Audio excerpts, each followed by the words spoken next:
اللہ کے حضور دعا کرو، التجا کرو اور اللہ سے مدد مانگو، وہ بلاؤں کے رخ کو موڑ دے گا، وہ مصیبتوں کے رخ کو پلٹ دے گا تمہاری جانب۔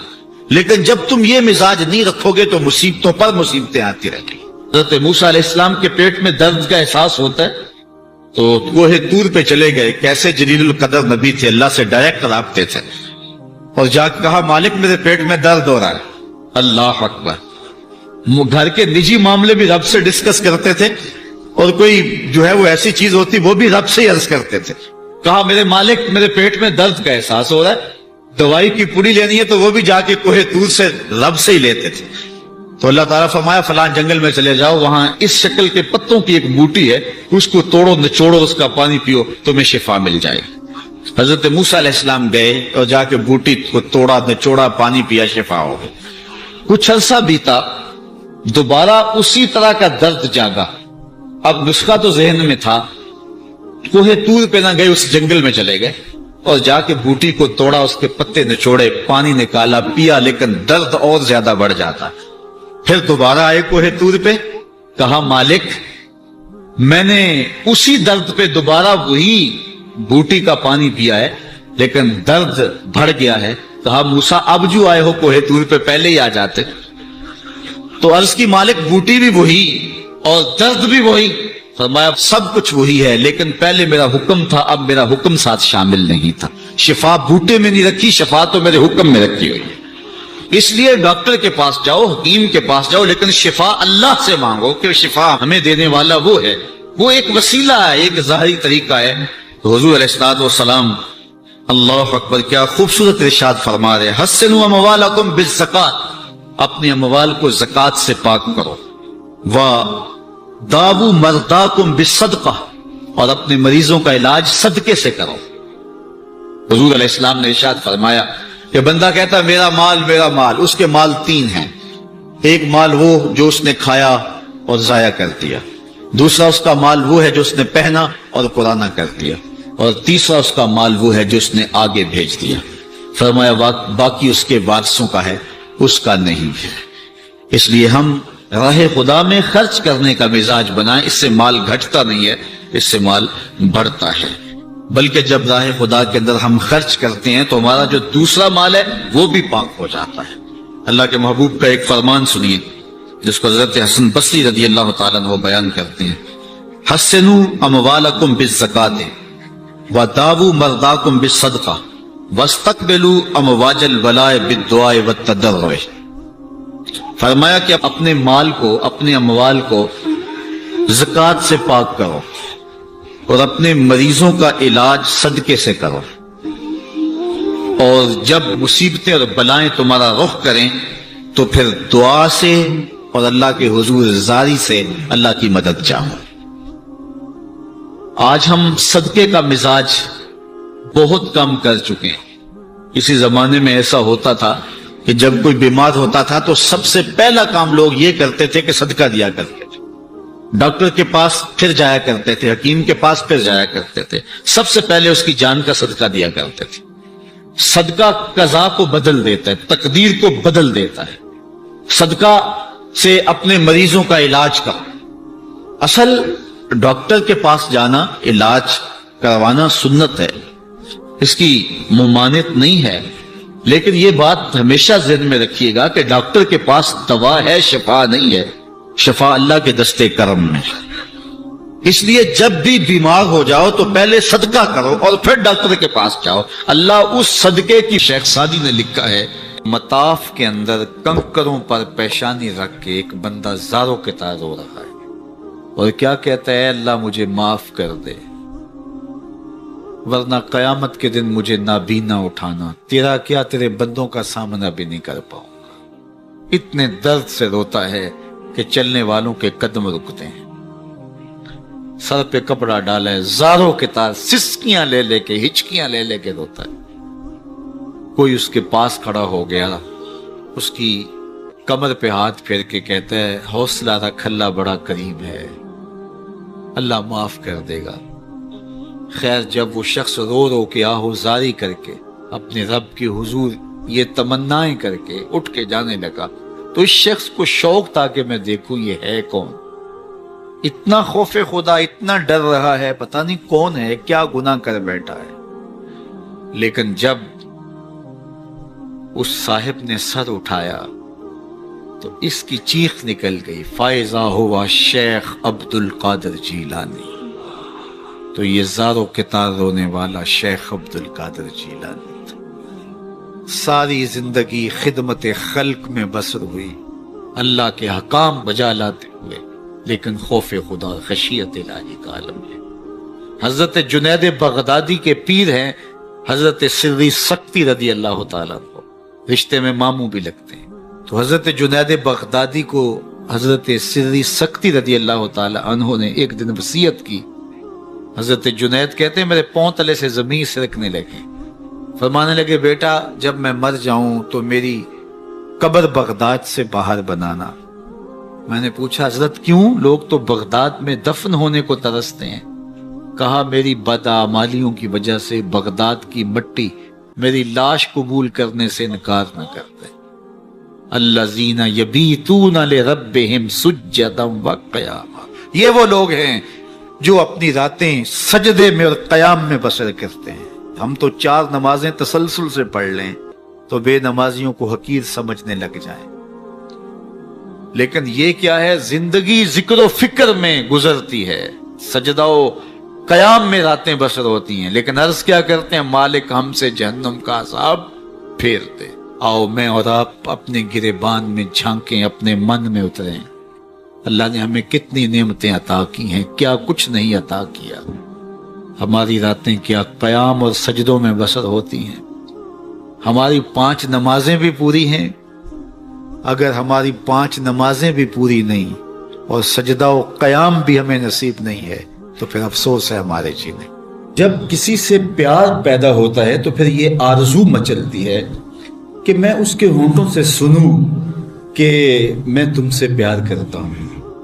تو بندہ ہو کے پیار رب سے کرتا ہے تو پھر دل میں آرزو تو مچلتی ہے کہ کانوں میں کوئی نغمے رس گولے اور کوئی مجھے کہے کہ تم پیار کرتے ہو تو وہ بھی تم سے پیار کرتا ہے، تو زندگی کی ساری تھکن اتر جائے.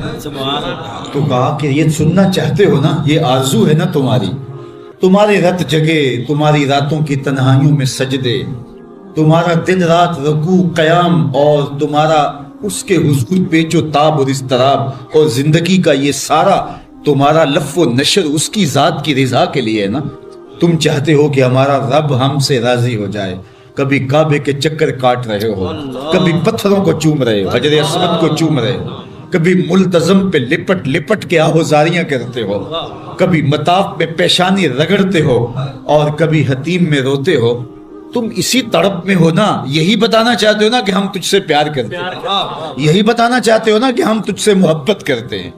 کبھی سحری کے وقت مصلی بچھاتے ہو، تمہارے آنسو مصلی میں جذب ہوتے ہیں اور مصلی بھیگ جاتا تمہارے آنسوؤں سے. کوئی دیکھ نہیں رہا ہوتا لیکن تمہارے دل سے یہ روح اٹھتی ہے، جس کے لیے یہ آنسو جذب ہو رہے ہیں وہ تو دیکھ رہے نا. تمہیں یقین ہوتا ہے لیکن محبت میں عجب تکرار کی خو ہے. کہو نا کہ مجھے تم سے محبت ہے، تو پھر یہ خو جو طبع کے اندر ہے بندہ سننا چاہتا ہے، وہ بے تابیاں اسے تنگ کرنے لگ جاتی ہیں. اس کے اندر اداسیاں پیدا ہوتی ہیں کہ یار میں تو اس سے پیار کرتا ہوں، میں تو اس سے محبت کرتا ہوں، وہ بھی کرتا ہوگا، یہ تو یقیناً اس نے مجھے توفیق سجدہ نصیب ہی تب کی ہے، لیکن میں بھی تو سننا چاہتا ہوں کہ وہ مجھ سے پیار کرتا ہے. میرے سجدوں کا مل ڈالا ہے اس نے. اگر میں گلی گلی کی خاک چھانی اور نگر نگر گھوم کے اس کے حرم کے چکر کاٹے اور دیوانہ وار گھوما تو وہ بھی تو کہے مجھے تیرے چکر عاشق زار نظر آ رہے ہیں اور میں تجھے پسند کرتا ہوں، تو چکر کاٹ رہا ہے، میرے حرم کا طواف کر رہا ہے، میں تیرے اوپر رحمتیں نچھاور کر رہا ہوں. تو سننا چاہتا ہے بندہ کہ وہ بھی کہے کہ ہاں تیری محبت قبول ہوئی، تیری محبت مراد کو پہنچی. تو آواز آئی تم یہ چاہتے ہو نا کہ وہ بھی تم سے محبت کا اظہار کرے اور اعلان کرے اور اس کی محبت کا تمہیں یقین تو ہے لیکن وہ مزید جو ہے وہ اذعان و یقین کے سانچے میں ڈھل جائے. تو کہا کہ یہ اگر تم چاہتے ہو تو تم ایک طریقہ بتاتا ہوں.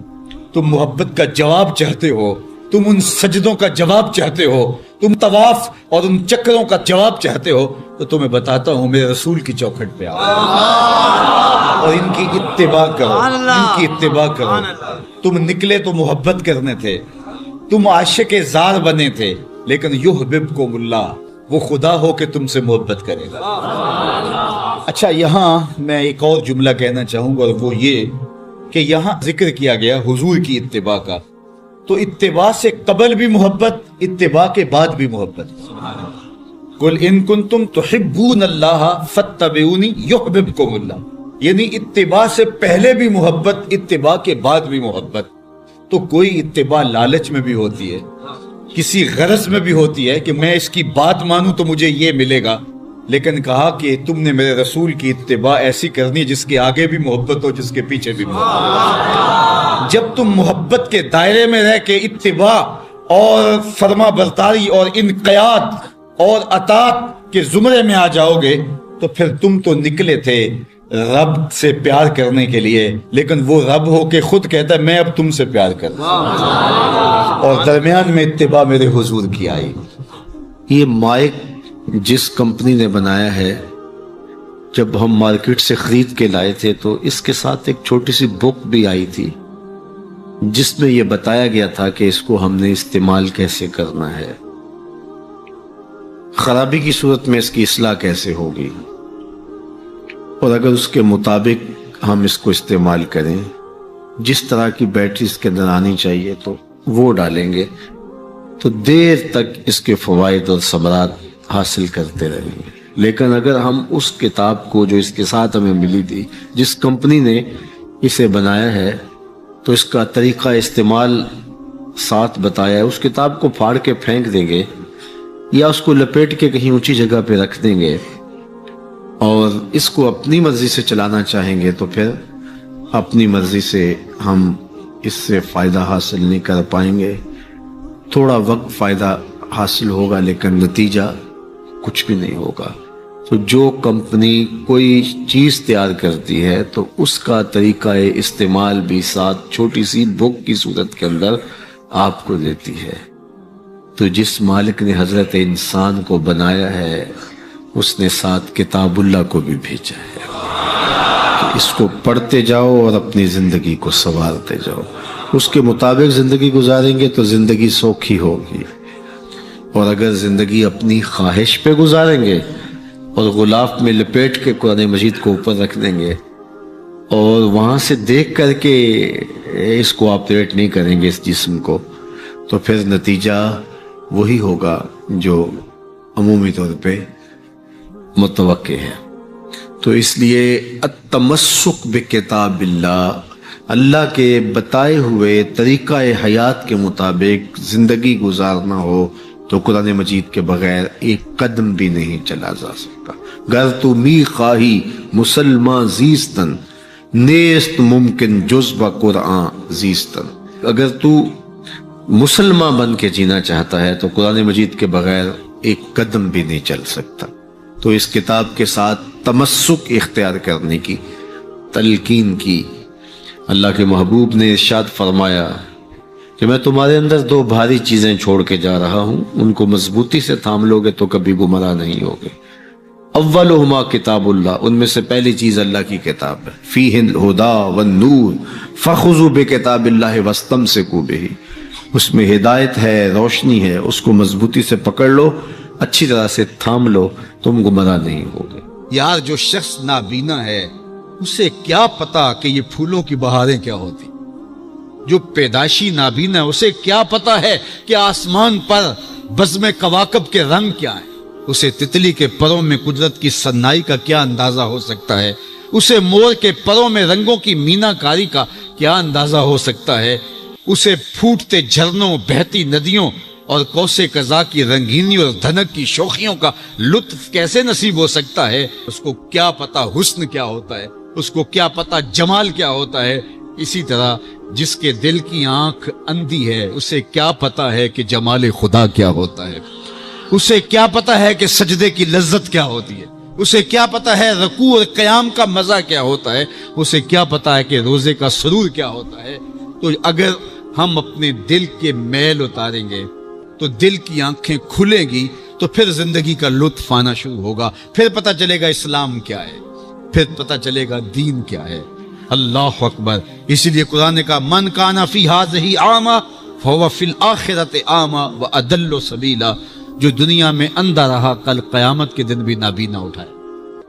اس سے ان آنکھوں کی بے نوری مراد نہیں ہے، دل کی بے نوری مراد ہے۔ اقبال نے کہا تھا دل بینا بھی کر طلب خدا سے، کہ آنکھ کا نور دل کا نور نہیں، آنکھ کا نور اور ہے دل کا نور اور ہے۔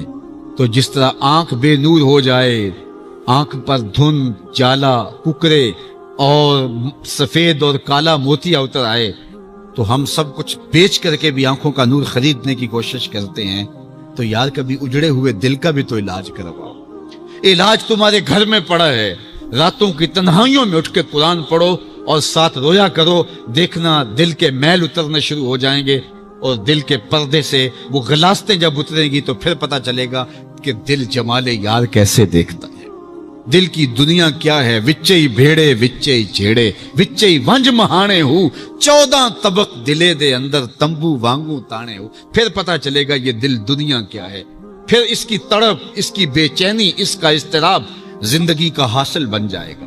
پھر زندگی کی بے چینی اور دل کی بے چینی اور دل کا محبوب کی یاد میں تڑپنا تمہیں سرور دے گا۔ پھر تم ایک ایک عضو میں دل مانگو گے۔ وہ مزہ دیا تڑپ نے میری آرزو ہے یا رب، وہ مزہ دیا تڑپ نے میری آرزو ہے یا رب، میرے دونوں پہلوؤں میں دل بے قرار ہوتا۔ پھر سمجھ آئے گی کہ یہ دل کتنی قیمتی شے ہے۔ اللہ نے بدن میں آنکھیں بھی دو رکھی ہیں، کان بھی دو رکھے ہیں، ہاتھ اور پاؤں بھی دو رکھے ہیں، لیکن دل ایک ہی رکھا ہے، اور دل عرش اللہ ہے، اللہ کا عرش ہے۔ پھر پتہ چلے گا۔ تو آئیے دل سے زنگ اتاریں، میل اتاریں، دل مصفا ہو، دل خوبصورت بن جائے، پھر دل کی کشکول پھیلا کے پھر عرض کریں ہر تمنا دل سے رخصت ہو گئی، اب تو آجا، اب تو خلوت ہو گئی۔ لیکن یہ میل کچیل سے ہٹا ہوا ہوگا تو گندی جگہوں پہ محبوب تو نہیں آتے ہیں۔ تو حسد، حقد، کینے، بغض، نفرتیں یہ ہم پالے رکھتے ہیں، اپنی زندگی کو ہم نے خود بوجھل بنایا ہوا ہے۔ میاں حسد کرنے سے محسود کا کیا ہوگا؟ ہم اپنے آپ کو تلخی میں مبتلا کیے ہوئے ہیں۔ بغض رکھنے سے مبغوض کا کیا ہوگا؟ ہم اپنے آپ کو بوجھ میں مبتلا کیے ہوئے۔ تو اپنے دل سے یہ سارے بوجھ اتار کر کے جب دل کو مصفا اور مزکا کریں گے تو پھر دیکھیے کہ دل کے آئینے میں کیسے جمال یار دکھائی دیتا ہے۔ تو اس دل کی اصلاح ہوگی کثرت کے ساتھ قرآن مجید کی تلاوت کرنے سے۔ تو راتوں کی تنہائیوں میں اٹھ کے قرآن پڑھو، دیکھنا کہ کیسے دل کے زنگ اترتے ہیں۔ بعض لوگ بڑی عجیب خبر سناتے ہیں، میاں تمہیں کیسے پتا؟ وہ کہتا ہے میں رات اچانک نیند نہیں آ رہی تھی تو ایک چینل کھولا تو اس میں یہ خبر چل رہی تھی۔ تو میں نے کہا تجھے نیند نہیں آ رہی تھی، تو نے چینل کھولا، کاش تو قرآن کھول کے بیٹھ جاتا، تجھے وہ دکھائی دیتا کہ تیرا اندر تیرا باہر روشن ہو جاتا۔ تو راتوں کی تنہائیوں میں اٹھ کے قرآن مجید پڑھنے کا مزاج پیدا کریں، اپنی صبح کا آغاز قرآن مجید کی تلاوت سے کریں، اپنے دن کو سمیٹیں، سونے کی تیاری کریں، سورہ ملک سے اپنے معاملات کو سمیٹیں۔ یہ چند دن کر کے دیکھ لیں۔ اور اگر آپ کو معاشی مسائل ہیں، مشکلات ہیں، تو سورہ واقعہ اس کے لیے اکسیر ہے۔ صرف 3 رکوع ہیں، اتنی اکسیر کہ جس کی زندگی میں سورہ واقعہ آ گئی وہ مشکلات میں مبتلا نہیں ہوتا، اللہ اس کے لیے رزق کے دروازے کھول دے۔ مدینے کی گلی سے میرے حضور کا گزر ہوا، ایک ایسا مکان بن رہا تھا جس طرز کے مکان کو حضور پسند نہیں کرتے۔ تو پوچھا یہ کس کا مکان ہے؟ کہا فلاں انصاری کا۔ حضور گزر گئے، کسی نے اس کو جا کے بتایا حضور تیری گلی سے گزرے تھے، تیرے مکان کو دیکھا، شاید حضور کو پسند نہیں آیا۔ چہرہ بتا رہا تھا حضور کا کہ تیرا مکان اچھا نہیں لگا۔ انہوں نے کدال لیا اور مکان زمین کے برابر کر دیا۔ چند دن کے بعد حضور کا پھر گزر ہوا تو دیکھا کہ مٹی کا ڈھیر پڑا ہوا ہے، ملبہ پڑا ہوا۔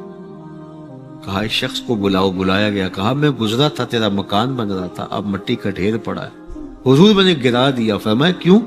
عرض کی سنا تھا آپ کو پسند نہیں، سنا تھا آپ کو پسند نہیں۔ میں اور آپ اپنے اندر اترے اور دیکھیں ہمارا کیا کیا حضور کو پسند۔ محمد دی زیارت محمد دے رنگ وچ، اے ٹھگ بازیاں جانے پیارا صلی اللہ علیہ وسلم۔ جب ان کے ہوئے تو پھر اپنی خواہش رہی کہاں؟ اپنی رضا کو محبوب کی رضا میں فنا کر دینے کا نام ہی تو محبت ہے. تیرے ہندیاں سندیاں محبوبہ میں کافر ہواں جے میں ہواں، اپنی نفی کرنے کا نام ہی تو محبت ہے. لیکن میں اپنی خواہشات کا پتلا ہوں اور عاشق رسول بھی ہوں. کیسی عجیب کہانی ہے. میں اپنی آرزوؤں کا بندہ بھی ہوں اور عاشق رسول ہوں. کیسی عجیب کہانی ہے. جب ان کے ہو گئے پھر اپنا کچھ نہ رہا. محبوب کی رضا میں اپنے آپ کو گم کرنے کا نام محبت ہے. جب ان کے ہوئے تو پھر زندگی کا جمال، زندگی کا نور نصیب ہوا، زندگی کی حقیقتیں ہاتھ آ گئی. میں عاشق رسول کہلاتا ہوں، حج اور عمرے بھی کرتا ہوں. میں 1.25 لاکھ مرتبہ جو ہے وہ ہر ہفتے میں درود بھی پڑھتا ہوں.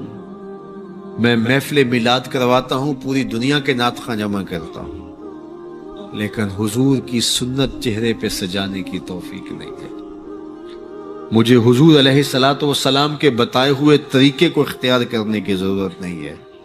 صاحب سوچیں، کہیں آپ اپنے آپ سے دھوکہ تو نہیں کر رہے؟ ان سے تو نہیں کیا جا سکتا.